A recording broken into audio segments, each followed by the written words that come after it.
तो भाइयों ऐसा है जो आज हमारे भाई उपेंद्र राणा के साथ हुआ है वो नहीं होना चाहिए था बिल्कुल भी। और इसको ना तो राजपूत समाज कभी भूलेगा, ना हम कभी भूलेंगे, ना उपेंद्र भाई कभी भूलेंगे। और कुछ भाई मेरे नमस्कार, हर हर महादेव, जय माता जी की। हम और मेरे भाई उपेंद्र और पूरी टीम आज समाज ने अपने पूर्वजों के सम्मान के लिए जो लड़ाई लड़ी, हम लोग उसके घर जाना था और प्रोटेस्ट करना था और उससे ये पूछना था कि बता हम लोगों के सामने तू गद्दार बोल कि गद्दारों के लोग आए हैं। उसके बाद वहां पे छत के ऊपर से अगल बगल से ईटा पत्थर, सपा के गुंडों ने ईटा पत्थर चलाना शुरू कर दिया, जिससे पुलिस और हम लोग घायल हुए, टीम घायल हुई और ईटे लगे। उपेंद्र को चोट लगी, सनी भाई हैं उनका सर फूट गया, हम लोगों को चोटें लगी हैं। अभी ब्लडिंग काफी हो रही, काफी लोगों को चोट लगी है। मैं तो ये कहूंगा कि एक समय था राम मंदिर पे समाजवादी पार्टी ने हिंदुओं पे गोलियां चलाई, कार सेवकों पे गोलियां चलाई। आज फिर से 36 कौम के लोग अपने पूर्वज के सम्मान के लिए आए थे, फिर समाजवादी पार्टी के द्वारा ईंट पत्थर चलाया गया। अगर सरकार होती तो ये गोलियां चलाते। उपेंद्र, देखिए, मैं तो ये कहना चाहूंगा कि ये जो सपाई के जो गुंडे थे, कोई बात नहीं, तुम्हें जो जवाब है अखिलेश जी को, हम जवाब जो है वो वोट की चोट पर देंगे। और ये जो लगे है ना हमारे चोट, ये कोई चोट नहीं है, ये तो हमें रण में मिलता है ना, हमें मिलेगा। ये तो हम लड़ेंगे, हम लड़े हैं तो घायल भी होंगे। हमारे जो जिसके लिए हम लड़े ना, उसके 80 घाव थे राणा सांगा के। हाथ कट गया था, पैर कट गया था, आंख कट गई थी। हमारे तो हाथ टूटे हैं, सिर फटे हैं, पैर टूट गया भाई साहब का, मेरे हाथ टूट गए, सिर फट गए, पेट में ईंटें लगी है। कोई बात नहीं, फिर भी हम वहां खड़े रहे, देखो अड़े रहे, छाती लगा करके उसके गेट के आगे। पीछे से लोग मारो और तोड़ो।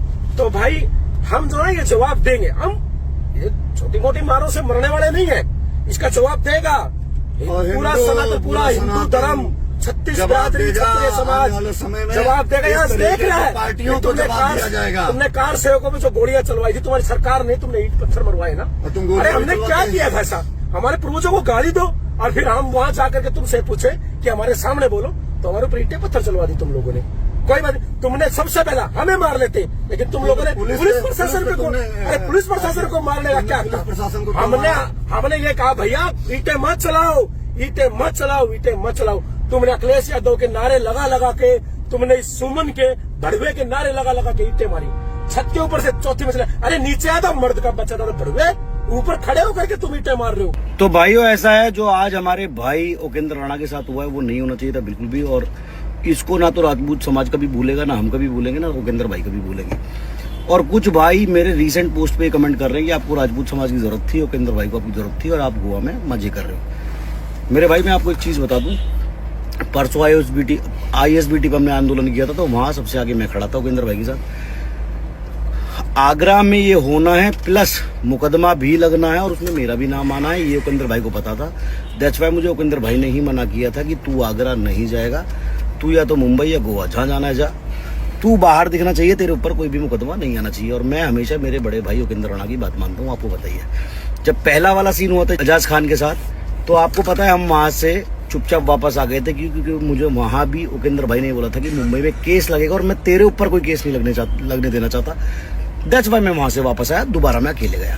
तो चीजें जो दिख रही होती हैं वो अक्सर होती नहीं है, तो मुझे जज करने की जरूरत नहीं है। मेरे भाई उपेंद्र भाई से ही मैं आपको पूछवा दूंगा। प्लस ये तो जिन्होंने हमारे राणा सांगा के बारे में ये बातें करी हैं, मैं बोलना नहीं चाहता मीडिया के ऊपर, क्योंकि मीडिया के ऊपर कुछ भी चीज़ मैं बोलूँ और कुछ हो जाए तो उसमें सबसे पहले गर्दन मेरी पकड़ी जाएगी, है ना। और वो मेरा बड़ा भाई चाहता नहीं है कि किसी भी तरह का पुलिस कार्रवाई या पुलिस मुकदमा मेरे ऊपर लगे, इसलिए वो मुझे इस चीज़ से बाहर रखते हैं। और मैं सारे लोगों को एक चीज़ बता दूं, प्लानिंग तो कुछ और थी, ये हो कुछ और गया। समटाइम्स हमारे प्लानिंग के हिसाब से चीज़ें नहीं चलती हैं, एक दो बार में या पहली बार में चीज़ें खराब हो जाती है तो कोई दिक्कत नहीं है। लेकिन ये जो हुआ है ये भूला नहीं जाएगा। दोबारा हम आंदोलन करेंगे और आगरा में ही करेंगे। और इस बार मैं भी, चाहे बड़े भाई मना करें तो भी मैं आऊँगा, और एक एक खून के कतरे का बदला लिया जाएगा ना, तो राजपूत समाज इसको भूलेगा ना हम भूलेंगे, कोई नहीं भूलेगा। बिल्कुल इस चीज से बेफिक्र रहो। जहां जहां राजपूत समाज को मेरी जरूरत पड़ेगी, सर फुटवाना छोड़ो, गर्दन कटानी पड़ी वो भी कटवा लूंगा भाई, ठीक है। जहां जहां जरूरत पड़ेगी वहां खड़ा मिलूंगा और हमेशा खड़ा रहूंगा। ये तो उपेंद्र भाई ने मुझे डांट के मना किया था कि तू आगरा नहीं जाएगा, क्लियर शब्दों में। दैट्स वाई मैं यहाँ हूँ और उनकी बात मान के यहाँ हूँ। और जो मेरे भाई नाराजगी दिखा रहे हैं कि आपकी जरूरत थी राजपूत समाज को, उपेंद्र भाई को, भाई बड़े भाई की बात मानी, उसके लिए बड़े भाई से भी सॉरी और आप लोगों से भी सॉरी। लेकिन अगली बार से ऐसा नहीं हुआ कि मैं ना हूँ, ठीक है। तो दुख बहुत हुआ है और चीज़ें भाई मेरे अगर इंस्टाग्राम पे जाते तो चीज़ें कुछ और दिखाई जाती, उस पर मत जाओ, ठीक है। और इस चीज़ को तो बिल्कुल भी नहीं भूलेंगे, ना इसको माफ़ करेंगे, ठीक है। जय राजपूताना, जय माँ भवानी और जय उपेंद्र राणा फ्रॉम हरियाणा, जो आज काम किया है मेरे बड़े भाई ने, भाई I am proud of him. ऐसे शेर रोज नहीं पैदा होते जो समाज के लिए अपना खून भी बहा दें। भाई समाज सब कर लेते हैं, खड़े सब हो जाते हैं, पसीना सब बहा लेते हैं, लेकिन समाज के लिए खून बहाना बहुत बड़ी बात है। तो मुझे गर्व है मेरे बड़े भाई उपेंद्र राणा पे। और अगली बार जब हम आएंगे तो ठीक से आएंगे, अभी ये खत्म नहीं हुआ है, डोंट वरी, ठीक है।